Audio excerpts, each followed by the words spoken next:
సంగారెడ్డి జిల్లా నారాయణఖేడ్పట్నంలోని మంగళపేటలో ఉగాది తెలుగు నూతన సంవత్సరాన్ని పురస్కరించుకుని దుర్గామాత అమ్మవారి జాతర ఘనంగా జరుగుతుంది. ఈ సందర్భంగా ఆలయ కమిటీ సభ్యులు తెలిపిన వివరాల ప్రకారం 3 రోజుల పాటు కొనసాగే ఈ జాతరలో మొదటి రోజు బోనాల కార్యక్రమం నిర్వహించగా రెండవ రోజు బండ్ల ఊరేగింపు భక్తులను ఆకట్టుకుంది.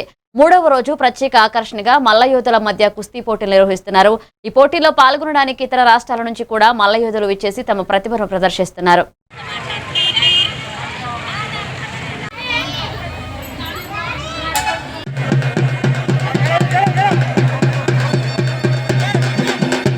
ఉగాది కుస్తీ పోటీలు చాలా ఘనంగా నిర్వహించబడ్డాయి. ఈ సంవత్సరం ఉదయం 10 గంటల నుంచి ఇప్పుడు దాదాపు 7:30 వరకు కుస్తీ పోటీలు చాలా హోరాహోరీగా సాగాయి. దీంట్లో మహిళలు కూడా పాల్గొనడం జరిగింది. ముఖ్యంగా మన మల్లయోధులను మనం వీళ్ళందరూ మంచిగా పార్టిసిపేట్ చేశారు.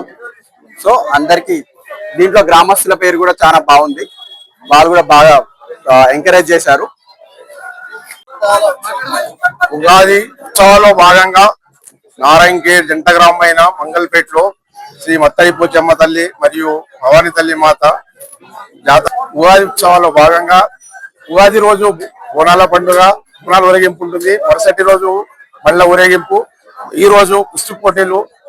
ఈ రోజు ప్రత్యేకంగా ఏంటంటే నా మంగళపేటలో మల్లయోధులు కూడా వచ్చి పాల్గొన్నందుకు వారి ప్రత్యేక ధన్యవాదాలు. నారాయణఖేడ్ కూడా పేరు ప్రఖ్యాతులు వస్తాయి దీనివల్ల వచ్చినందుకు. అలాగే ఈ కార్యక్రమాలు అన్ని విజయవంతంగా జరగడానికి స్థానిక లీడర్లు, స్థానికంగా ప్రతిపక్ష అందరూ సహాయ సహకారాలతో ఘనంగా నిర్వహించబడుతుంది. దీనికి ప్రత్యేకంగా ఉత్సవ కమిటీ కూడా చాలా మంచి పని చేస్తున్నారు. గ్రామ ప్రజలందరూ సహాయ సహకారాలు ఇస్తున్నారు.